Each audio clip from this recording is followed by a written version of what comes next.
Hello student, काफ़ी time से video नहीं आया था। आज मैं एक चैप्टर बिजनेस का रिकॉर्ड करके डाल रहा हूँ, जिसमें बच्चों को सबसे ज़्यादा दिक्कत होती है इस चैप्टर को समझने में। बिजनेस में आपकी सेकंड बुक में 3 चैप्टर हैं, उसमें से फाइनेंशियल मैनेजमेंट का जो चैप्टर है, ये काफ़ी बच्चों को टेक्निकल लगता है और ये याद भी नहीं होता है, समझ भी नहीं आता है। तो इसको मैं रिकॉर्ड करके डाल रहा हूँ। उसको 15-20 मिनट में ऐसे सिंपल याद कर लेंगे, आपको हर पॉइंट इसमें क्या हो जाएगा, याद हो जाएगा। तो आज मैं बिजनेस का सेकंड बुक का फर्स्ट चैप्टर जो आपके कोर्स में आ रहा है फाइनेंशियल मैनेजमेंट, इसको मैं आपको समझाने वाला हूँ। सबसे पहले फाइनेंशियल मैनेजमेंट का थोड़ा सा इंट्रोडक्शन। यहाँ पे आपका ये चैप्टर है, लेकिन जब आप कॉलेज करते हो या फिर कोई प्रोफेशनल डिग्री करते हो तो वहाँ पे फाइनेंशियल मैनेजमेंट एक 100 मार्क्स की पूरी सब्जेक्ट आती है, और इसमें ये जो पॉइंट्स आप पढ़ेंगे उन सबके न्यूमेरिकल क्वेश्चंस वगैरह आते हैं। तो ये फ्यूचर में आपको बहुत कॉन्सेप्ट काम आएंगे, तो आप इसको थोड़ा ध्यान से समझना। और बोर्ड के एग्जाम में भी 10 से 12 नंबर का वेटेज हो सकता है सिंपल का, तो आपको इसको बहुत सिस्टमैटिक समझना है।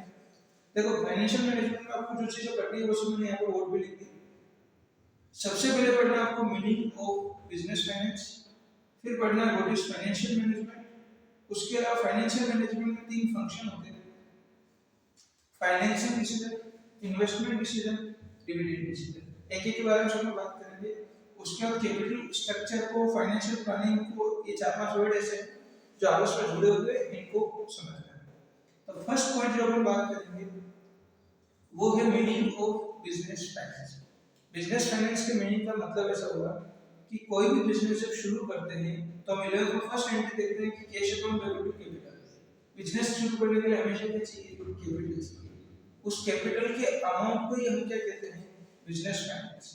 यानी बिजनेस में हमेशा पैसे का इनफ्लो और आउटफ्लो चलता रहना चाहिए, और जितना ज्यादा बिजनेस में पैसे का सर्कुलेशन होता है वो अच्छा होता है। तो बिजनेस में जो पैसा काम आता है उसको बिजनेस फाइनेंस कहा जाता है। अब ये कैपिटल में फॉर्म में भी हो सकता है, लोन के फॉर्म में भी हो सकता है, शॉर्ट टर्म के फॉर्म में भी हो सकता है, लॉन्ग टर्म के फॉर्म में भी हो सकता है। लेकिन एक बिजनेसमैन को बिजनेस करने के लिए जितने पैसे की जरूरत पड़ती है वो आपके बिजनेस में फाइनेंस कहलाता है। और इस फाइनेंस को प्रॉपर मैनेज करने वाली जो सब्जेक्ट होती है उसको हम क्या कहते हैं, फाइनेंशियल मैनेजमेंट। फाइनेंशियल मैनेजमेंट जो सब्जेक्ट है वो फाइनेंस का पैसा कहाँ से लाना है उसको आप प्रॉपर बोलते हो प्रोक्यूरमेंट, और उस पैसे को कहाँ पे यूज करना है उसको बोलते हो यूटिलाइजेशन। ये दोनों वर्ड इंपॉर्टेंट है, कभी भी थ्योरेटिकल आनी चाहिए। बिजनेस फाइनेंस का प्रोक्यूरमेंट यानी पैसा कहाँ से लेके आना है, और उस पैसे को लाने के बाद उसका प्रॉपर यूटिलाइजेशन जिस सब्जेक्ट में सीखा जाता है वो की फाइनेंशियल मैनेजमेंट। बिजनेस फाइनेंस में एक ब्रांच और है जिससे आपको इसका इंपॉर्टेंस समझना है। कुछ ऑथर कहते हैं कि जिस तरह बॉडी में ब्लड का सर्कुलेशन जरूरी है, ब्लड सर्कुलेशन बंद होते ही आपका बॉडी डेड हो जाती है, वैसे ही बिजनेस भी जब तक फाइनेंस का सर्कुलेशन प्रॉपर चलेगा तब भी बिजनेस सर्वाइव कर पाएगा। जैसे फाइनेंस का जो सर्कुलेशन है वो इफेक्ट हुआ तो ऑटोमेटिक आपके बिजनेस को अफेक्ट करेगा, और आपके इंसॉल्वेंसी या बिजनेस क्लोज की सिचुएशन भी आ सकती है। तो बिजनेस करने के लिए जो अमाउंट रिक्वायर्ड है वो बिजनेस फाइनेंस के लिए, उस फाइनेंस को कैसे मैनेज करना है वो आपका फाइनेंशियल मैनेजमेंट कहलाता है। और फाइनेंशियल मैनेजमेंट के प्रॉपर 2 वर्क होते हैं: procurement of funds and utilisation of fund. अब क्योंकि फाइनेंशियल मैनेजमेंट जो है वो हमेशा फ्यूचर की बात करता है। अकाउंटिंग हमेशा आप पास्ट में चलते हो कि कोई ट्रांजैक्शन हो गया, बाद में उसको क्या करके रिकॉर्ड कर रहे हो।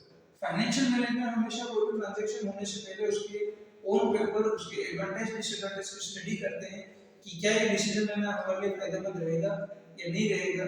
उस चीज को बोला जाता है फाइनेंशियल प्लानिंग। ये सब अगर आप बिजनेस के फर्स्ट बुक पढ़ते हो तो वहां पे जो मैनेजमेंट वर्ड है वो मैनेजमेंट पैसे के सेंस में कहलाएगा फाइनेंशियल मैनेजमेंट। वहां पे एक चैप्टर पढ़ते हैं प्लानिंग, जिसमें ऑर्गेनाइजेशन की सारी प्लानिंग को डिस्कस किया जाता है कि हम कहाँ पे हैं, कहाँ जाना चाहते हैं। उसमें जो फाइनेंस का हिस्सा होगा उसको कहा जाएगा आपका फाइनेंशियल प्लानिंग। और ये बिजनेस की ग्रोथ और सक्सेस और सर्वाइवल के लिए सबसे इंपॉर्टेंट होता है।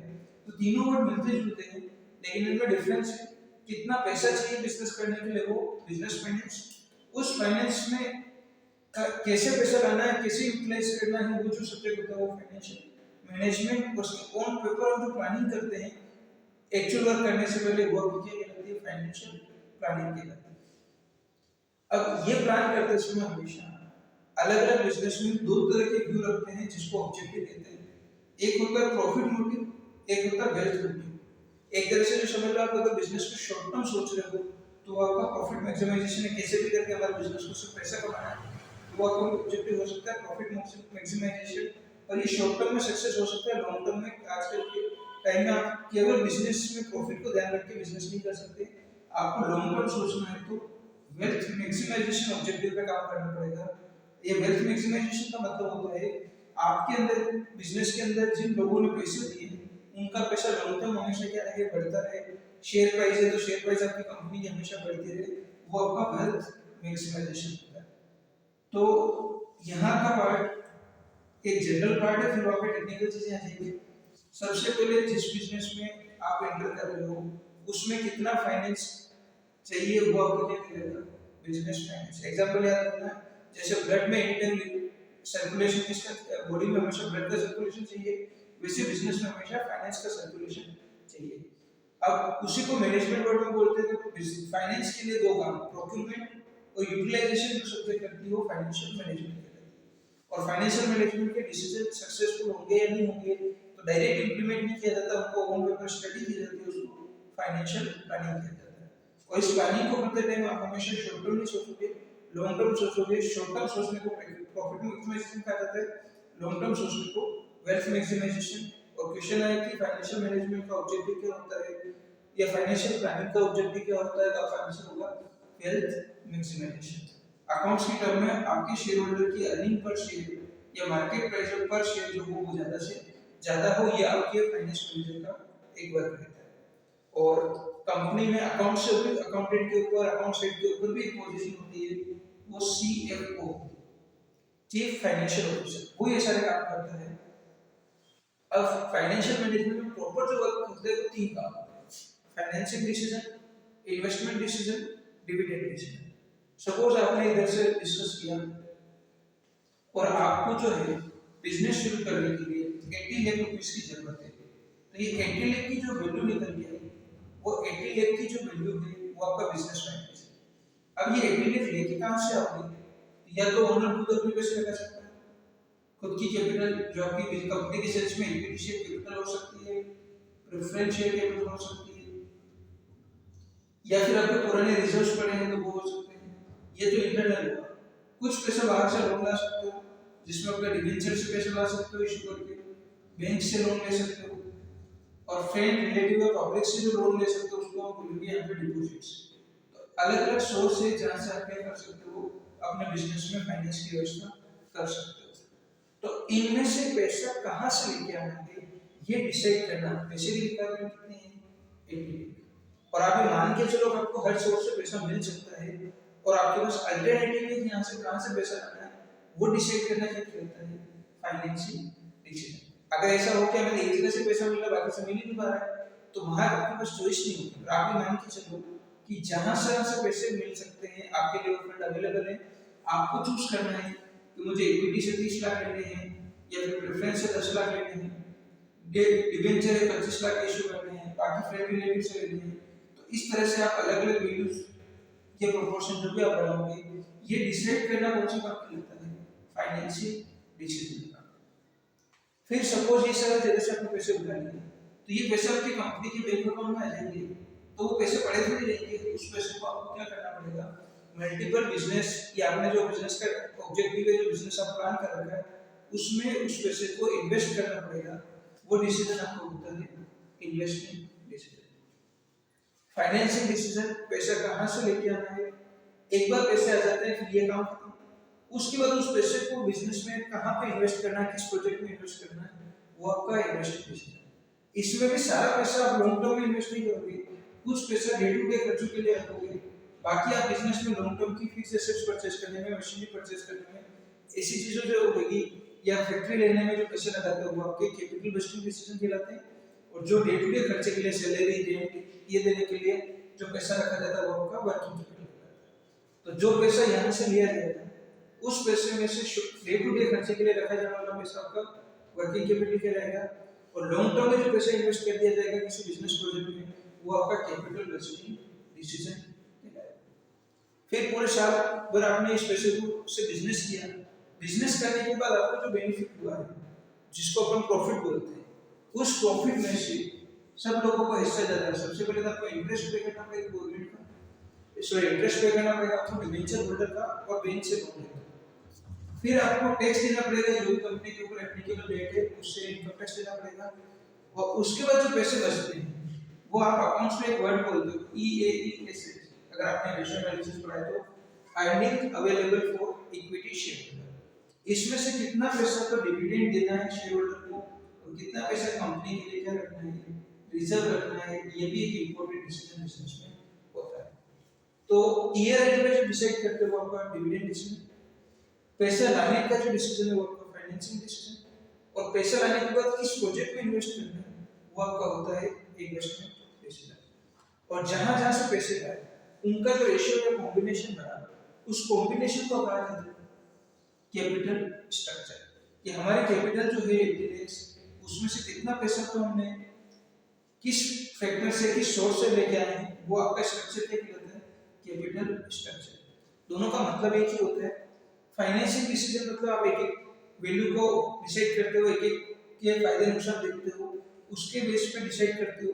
फिर जितना आपका अमाउंट रेज हुआ उसका जो रेशियो निकाला जाता है, प्रोपोर्शन निकाला जाता है, उसको क्या कहा जाता है, कैपिटल स्ट्रक्चर। जैसे कुछ फर्म हो वो केवल इक्विटी पे काम करती है, कुछ इक्विटी और डिबेंचर दोनों पे काम करती है। तो एक कंपनी में हो सकता है 60% इक्विटी हो, 40% डेब्ट हो, किसी में 70% डेब्ट हो, 30% इक्विटी हो। वो स्ट्रक्चर जो होता है, वो पोजीशन जो होती है, वो आपकी क्या कहलाती है, कैपिटल स्ट्रक्चर। अब ये बेसिक वर्ड तो समझ आते हैं। अब इनमें जो काम की चीजें होती है वो इनके फैक्टर्स याद नहीं होते। कि हमें पहले क्वेश्चन आता है कि फाइनेंशियल डिसीजन के फैक्टर बताओ, इन्वेस्टिंग डिसीजन के फैक्टर बताओ, डिविडेंड के फैक्टर बताओ। तो यहाँ पे एक ऑप्शन तो ये है कि सबके फैक्टर्स जो है, फैक्टर्स आपको मिलेंगे, फिक्स कैपिटल के फैक्टर, वर्किंग कैपिटल के फैक्टर, फिर आपके इन्वेस्टिंग के फैक्टर, डिविडेंड डिसीजन के फैक्टर, कैपिटल स्ट्रक्चर के, फाइनेंशियल डिसीजन के फैक्टर्स। ये फैक्टर्स याद करना, अगर आप रटोगे तो इधर उधर लिख दोगे, या तो एक काम कर सकते हो, अगर आप इतना भी समझ पाओ तो 5 या 6 फैक्टर कॉमन याद कर लेना, जो सब में आते हैं। किसी भी फैक्टर का इस चैप्टर से क्वेश्चन आ गया तो लिख देना, नहीं तो मैं जो काम की चीजें हैं वो आपको एक एक फैक्टर को समझा देता हूँ। अगर आपको फैक्टर की थ्योरी समझ आ जाए तो आपको इजीली याद भी नहीं करने पड़ेंगे, ऑटोमेटिकली पॉइंट याद आ जाएंगे। ठीक है। और एक लास्ट में ट्रेडिंग और इक्विटी वर्ड में 2 मार्क्स में डायरेक्ट आ सकता है, उसको भी एक्सप्लेन करूंगा। चलो अब आप माइंड में सोचो, फाइनेंशियल डिसीजन आपको करना है किसी कंपनी का कि कहां से पैसे ला सकते हैं, तो उस समय आपके माइंड में कितनी चीजें आएंगी। ठीक है, ये एग्जांपल कि आपको 80 लाख रुपए चाहिए, क्या क्या चीज 80 लाख रुपए को कलेक्ट कर देना में सोचोगे। अगर आप इक्विटी से पैसा ला रहे हो या डिबेंचर से ला रहे हो, बैंक से ला रहे हो, तो उसमें कितनी कॉस्ट आएगी, मतलब कितना या तो आपको डिविडेंड देना पड़ेगा या कितना आपको इंटरेस्ट देना पड़ेगा, ये भी माइंड में रखना पड़ता है। कि बैंक लोन पे ज्यादा इंटरेस्ट लग रहा है या डिबेंचर पे ज्यादा इंटरेस्ट लग रहा है, तो जितना आपको पैसे वो कम कॉस्ट पे लाओ वो आपको डिसाइड करना है। दूसरा रिस्क, बैंक लोन और डिबेंचर के केस में हमेशा आपको इंटरेस्ट देना कंपल्सरी होता है, प्रॉफिट नहीं हो तो भी, जबकि इक्विटी पे ऐसा कोई डिविडेंड देना कंपल्सरी नहीं होता है। तो ये पॉइंट पे आपको ध्यान देना है। तीसरा, शेयर इशू करो, डिबेंचर इशू करो या बैंक लोन को, वहां चार्जेस लगते हैं, कुछ एक्सपेंसेस बियर करने पड़ते हैं, फाइल चार्ज लगता है और आपको अंडरराइटिंग कमीशन लगता है, शेयर प्रिंटिंग एक्सपेंस लगते हैं, उन सबको भी ध्यान में रखना पड़ेगा। उसको क्या बोला जाता है, फ्लोटेशन कॉस्ट। और आप क्या ध्यान रख सकते हो, आपकी फ्यूचर में कैश फ्लो का एस्टीमेट क्या है। अगर आपको अगले साल से लग रहा है कि हमारे कैश फ्लोज रेगुलर आते रहेंगे, तो आप डिबेंचर लेना प्रेफर कर सकते हो, क्योंकि उस पे इंटरेस्ट रेट कम होगी। अगर आपको लगता है नहीं कैश फ्लो हमारा फिक्स नहीं है, कभी कम कभी ज्यादा आ सकता है, ये शुरू के ईयर में नहीं भी आएगा, तो फिर उस केस में आपके लिए इक्विटी चाहिए।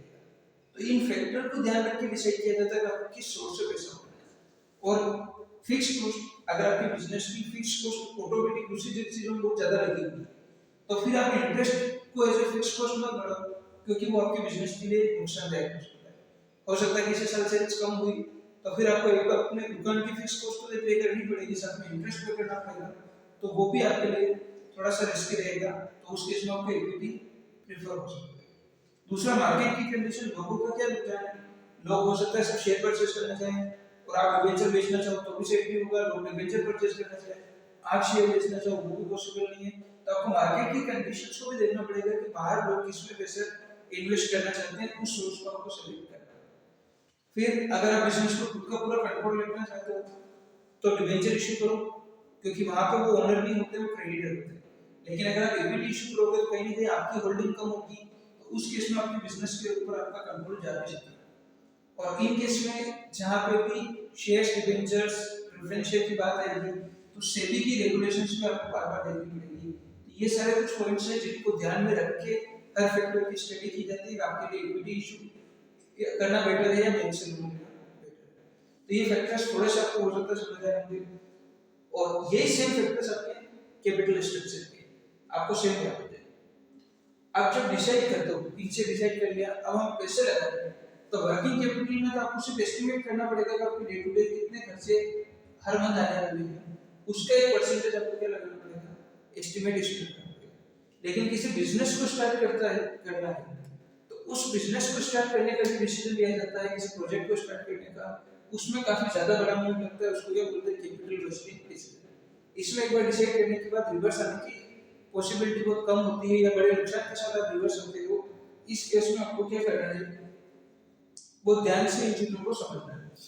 तो इसमें क्या क्या फैक्टर्स आ सकते हैं आपके, सबसे पहले कैश फ्लो। अगर आप 5 प्रोजेक्ट का एनालिसिस कर रहे हो तो उनके कैश फ्लो देखो, किसके कैश फ्लो ज्यादा है या किसके कैश फ्लो जल्दी आ रहे हैं, आप उसके बेस पे डिसाइड कर सकते हो। आरओए या रेशियो एनालिसिस में निकालते हो रिटर्न ऑन इन्वेस्टमेंट, वो जिसका ज्यादा आ रहा है उस प्रोजेक्ट को इन्वेस्ट कर सकते हो। और इन्वेस्टमेंट क्राइटेरिया, किसमें रॉ मटेरियल इजीली मिल जाएगा, लेबर इजीली मिल जाएगी, फाइनेंस आराम से हो जाएगा, या फिर उसके डिमांड ज्यादा होगी फ्यूचर में। अलग-अलग फैक्टर्स के बेस पे आप डिसाइड कर सकते हो कि आपको किस प्रोजेक्ट में इन्वेस्ट करना है। बेसिकली कैपिटल बजटिंग में क्या होता है, आपके पास 4 प्रोजेक्ट पड़े और पैसे हैं 80 लाख, तो इनमें से अगर आप एक ही सेलेक्ट कर सकते हो, तो चारों के प्लस माइनस देखने पड़ेंगे और सबसे बेस्ट जो प्रोजेक्ट लगेगा, जैसे बी प्रोजेक्ट बेस्ट लगा तो आप सारा पैसा इसमें डाल दोगे और 3 बिजनेस के प्रपोजल को क्या कर दोगे, रिजेक्ट कर दोगे। ये आपका इन्वेस्टमेंट डिसीजन, उसमें भी कैपिटल बजटिंग डिसीजन मिला है। इसमें 3 फैक्टर लिखे तो आपको इजीली हो जाएगी, या तो कैश फ्लो, आरओआई और अलग-अलग इन्वेस्टमेंट की क्राइटेरिया जो उनकी प्रपोजल को देख के स्टडी कर सकते हैं। लास्ट है आपको डिविडेंड डिसीजन। सबसे पहले अर्निंग में से इंटरेस्ट दिया जाता है, फिर टैक्स दिया जाता है, फिर प्रेफरेंस शेयर होल्डर को पैसा दिया जाता है, बाद में इक्विटी शेयर होल्डर को पैसा दिया जाता है। इक्विटी शेयर होल्डर को पैसा देने में आपको ध्यान रखना है कि पैसा कितना कंपनी को रिजर्व रखना है और कितना आपको डिविडेंड देना है। इसके फैक्टर थोड़े ज्यादा इंपॉर्टेंट है, ध्यान से समझना। सबसे पहले तो आपके पास earning available for equity share holder का अमाउंट कितना है, क्योंकि अगर अमाउंट ही बहुत कम है तो डिविडेंड देने से पहले सोचना पड़ेगा। ज्यादा अमाउंट है तो इजीली दे सकते हो, तो पहला तो आपको इस शेयर का अर्निंग देखो कि कितना शेयर होल्डर के पास अवेलेबल है। फिर स्टेबिलिटी ऑफ अर्निंग, ऐसा है क्या कि इस साल ही अर्निंग हुई, अगले साल होगी या नहीं होगी। अगर कंफर्म नहीं है तो सोचना पड़ेगा, अगर आपको लगता है हर साल ये नेट प्रॉफिट होता रहेगा तो आप अभी ज्यादा डिविडेंड भी दे सकते हो। पुराने साल का डिविडेंड भी देखना पड़ेगा कि आप पुराने 3-4 साल में कैसे डिविडेंड दे रहे हो, क्योंकि एक बार अगर आपने ज्यादा डिविडेंड दे दिया तो हर ईयर क्या है, शेयर होल्डर आपसे अच्छे डिविडेंड की उम्मीद करेंगे, वो हर बार देना पॉसिबल नहीं होता है। तो आपको पुराना रिपोर्ट, फ्यूचर की अर्निंग, इस साल की अर्निंग और कंपनी में आगे कितनी ग्रोथ दिख रही है, ये 4-5 पॉइंट ऐसे हैं, उनके बेस पे ही आपको डिविडेंड का डिसाइड करना है। ये सिंपल कैसे याद हो जाएंगे, इस साल की अर्निंग, अगले साल की अर्निंग, आने वाले सालों की, पुराना डिविडेंड आपने कितना दिया है वो, उसकी रेट, फ्यूचर में कंपनी में कितनी ग्रोथ दिख रही है आपको वो पिछले, ये कंपनी स्पेसिफिक। कितने बार शेयर होल्डर की प्रेफरेंस देखनी पड़ती है, उनको पैसा भी डिविडेंड में चाहिए या वो कंपनी को रिजर्व रखना चाहते हैं। उसके बाद टैक्स, इनकम टैक्स में अगर प्रोविजन से डिविडेंड रिलेटेड तो वो चेक करने पड़ेंगे आपको। कंपनी लॉ में 3-4 कंडीशंस होती है डिविडेंड को डिक्लेयर करने की, वो चेक करनी पड़ती है रियल लाइफ में। इसके अलावा क्या डिविडेंड देने से आपके शेयर मार्केट में आपकी कंपनी के शेयर की प्राइस अप जाएगी या डाउन जाएगी, या कितना चेंजेस आएगा आपके डिविडेंड डिसीजन से आपकी शेयर मार्केट में आपके शेयर की प्राइस पे, ये सारे फैक्टर डिसाइड करके क्या दिया जाता है डिविडेंड, ये परसेंटेज सेट किया जाता है। ठीक है, और कोई कंपनी 70% डिविडेंड देती है, 30% रिजर्व रखती है, कोई 40% डिविडेंड देती है, 60% रिजर्व रखती है। तो ये सारे decision case to case basis पे होते हैं, जिनमें एक एक चीज को आपको फैक्टर ध्यान में रखकर डिसाइड करना पड़ता है कि आपको कौन सा ऑप्शन सेलेक्ट करना है। और लास्ट एक वर्ड होता है आपका ट्रेडिंग और लिक्विडिटी। अगर आपकी कंपनी में डिबेंचर होल्डर ज्यादा है, शेयर होल्डर कम है और अर्निंग अच्छी है, तो हमेशा उसको क्या बोला जाएगा, ट्रेडिंग और लिक्विडिटी। ये ऐसे समझ नहीं आता, इसका एक एग्जांपल समझो। ये 18 लाख रुपए आपने लगाया और सपोज डेब्ट से ले रखी है 30 लाख, इक्विटी से ले रखी है 50 लाख। अब अगर आपका इस साल का सब प्रॉफिट, नेट प्रॉफिट जो है वो सपोज रहेगा 12 लाख, तो इसमें से सबसे पहले तो डिबेंचर में इंटरेस्ट जाएगा, फिर टैक्स जाएगा और फिर इक्विटी को जाएगा। सपोज 10% आपका क्या है डिबेंचर की इंटरेस्ट है, तो 3 लाख का आपको ये देना पड़ेगा। टैक्स को एक बार इग्नोर करो तो फिर आपके शेयर होल्डर के पास कितना बचेगा 9 लाख इक्विटी शेयर। लेकिन अगर ऐसा हो कि आपके यहाँ पे देखो परसेंटेज इनको 10% मिल रहा है, ऐसे निकालोगे तो इनको 18% मिल रहा है। लेकिन अगर आपकी कंपनी में ऐसा हो 50 लाख की क्या हो डेब्ट हो, 30 लाख की क्या हो इक्विटी हो, उस केस में क्या होगा, डेब्ट पे तो आपको 50 लाख में 5 लाख दिया जाएगा, इक्विटी वालों को 30 लाख के ऊपर कितना मिल जाएगा यहाँ पे इस एग्जांपल में 7 लाख, तो ये आपका 20 to 23% आएगा। तो ये शेयर होल्डर को अच्छा, उनको अच्छा रहता है कि ज्यादा परसेंटेज प्रॉफिट होता है। तो जब आपकी कंपनी में डिबेंचर ज्यादा हो तो शेयर होल्डर को ज्यादा प्रॉफिट की उम्मीद रहती है। इस सिचुएशन को क्या बोला जाता है ट्रेडिंग ऑन इक्विटी। एक छोटा सा पॉइंट था वो 2 मिनट वापस एक कर, अच्छा टॉपिक है और अब आप पढ़ोगे तो आपको एटलीस्ट वो वर्ड समझ आएंगे इस चैप्टर में लिखा है। सबसे पहला वर्ड हमने पढ़ा था बिजनेस फाइनेंस। बिजनेस में जितने पैसे की रिक्वायरमेंट होती है उस चीज को बिजनेस फाइनेंस कहते हैं। उसको प्रोक्योरमेंट कहां से पैसा लाना है, कैसे यूटिलाइज करना है, कैसे डिविडेंड देना है, ये सब्जेक्ट जो हमें सिखाती है वो फाइनेंशियल मैनेजमेंट सिखाती है। और ये सब काम पास्ट में नहीं होके, प्रेजेंट में नहीं होके फ्यूचर में दिमाग लगाया जाता है। इसको हम फाइनेंशियल प्लानिंग बोलते हैं। और इन सब में आपका जो ऑब्जेक्टिव होता है वो प्रॉफिट मैक्सिमाइजेशन नहीं होके वेल्थ मैक्सिमाइजेशन। उसके बाद फाइनेंशियल मैनेजमेंट के 3 इंपॉर्टेंट वर्क होते हैं, financial decision, investment decision, dividend decision. Financing में ये डिसाइड किया जाता है कि कौन-कौन से सोर्स हैं जहां से पैसे आ सकते हैं, सबके फैक्टर्स को स्टडी किया जाता है, फिर डिसाइड किया जाता है कि हमें कहां-कहां से पैसा उठाना है। और जब एक बार आप पैसा उठा लोगे मार्केट से तो फिर उसमें कितना परसेंट आपका डेब्ट है, कितना परसेंट इक्विटी है, जो स्ट्रक्चर आपने फाइनल किया है वो आपका कैपिटल स्ट्रक्चर कहलाएगा। ठीक है, अगर आपने पैसे शॉर्ट टर्म के लिए उठाया तो वर्किंग कैपिटल कहलाएगी, पैसा लॉन्ग टर्म के लिए उठाया तो आपकी फिक्स्ड कैपिटल कहलाएगी। इनके भी फैक्टर दे रखे तो वो मोर एंड लेस सेम है और वो पॉइंट तो ऐसे आपको याद हो जाएंगे, नेचर ऑफ बिजनेस, कॉस्ट और मार्केट कंडीशंस, ऐसे कुछ फैक्टर्स है जो यहाँ पे risk profile, cash flow position, वो सब यहाँ पे आपको मिल जाएंगे, वो इनके ही कॉमन है। वो अगर ये फैक्टर समझ आए तो वो ऑटोमेटिक याद है। एक बार आपने पैसे उठा लिए तो फाइनेंशियल डिसीजन खत्म हो गया, उससे कैपिटल स्ट्रक्चर बन गया आपका। अब उस पैसे को मार्केट में बिजनेस में इन्वेस्ट करना है तो कुछ हिस्सा हम शॉर्ट टर्म के लिए रखेंगे, कुछ हिस्सा लॉन्ग टर्म के लिए रखेंगे। तो जो हिस्सा लॉन्ग शॉर्ट टर्म के लिए रखा जाता है वो वर्किंग कैपिटल जो 5-10% तक होता है, बाकी आप बिजनेस प्रपोजल में इन्वेस्ट करते हो उसको क्या जाता है कैपिटल बजटिंग डिसीजन। इसमें आपको मेन 3 फैक्टर ध्यान में रखने पड़ते हैं, उसके बेस पे किसी प्रोजेक्ट को आपको सिलेक्ट करना पड़ता है। तो उसमें फैक्टर्स हो जाएंगे आपकी cash flows, return on investment और इन्वेस्टमेंट के डिफरेंट क्राइटेरिया जो प्रोजेक्ट के बेस पे आप एवेल्यूएट कर सकते हो।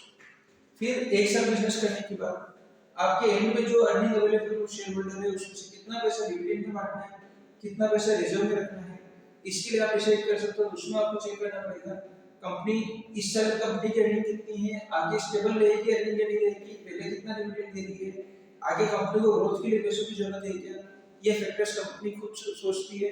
प्लस शेयर होल्डर की उम्मीद क्या है अपने से वो देखा जाता है, टैक्स के रूल क्या चल रहे हैं उस टाइम पे, और कंपनी एक्ट की जो सेक्शन होती है 123 एक सेक्शन है उसके अकॉर्डिंग डिसाइड किया जाता है कितना डिविडेंड दिया जा सकता है।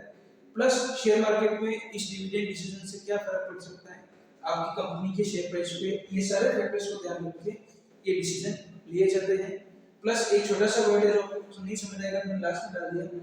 ट्रेडिंग और इक्विटी का मतलब ये होता है कि अगर आपकी कंपनी में डेब्ट का पोर्शन ज्यादा होता है तो वो आपके इक्विटी वालों को ज्यादा रिटर्न देता है, उसको return on equity. I hope ये चैप्टर समझ आया होगा, थोड़ा सा टेक्निकल है लेकिन अगर समझ आया है तो वेल एंड गुड, कोई वापस समझना हो तो मेरे को कमेंट करना, मैं वापस समझा दूंगा। और अगर अच्छा भी लगा हो ये चैप्टर, पहली बार समझ आया हो क्रिएटिव हो तो भी कमेंट करके बताना कि चैप्टर कैसा है। अब आपके बिजनेस के भी कुछ चैप्टर्स हैं जो टेक्निकल है, जैसे आपके मार्केटिंग मैनेजमेंट हो गया या फिर डायरेक्टिंग हो गया, वो भी 1-2 दिन में मैं ट्राई करूंगा अपलोड इस चैनल पे करूंगा। Thank you.